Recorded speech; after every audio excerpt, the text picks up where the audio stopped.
Salak, snake fruit. Have you ever come across a fruit that was shaped like a snake skin? Let me introduce you to an exotic fruit from Indonesia, torn between two worlds, the sky and the earth. Salak or snake fruit.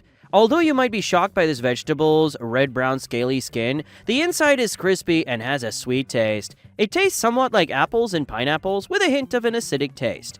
Apart from being sweet and yummy, this fruit also has very high contents of antioxidants, which promote natural immunity.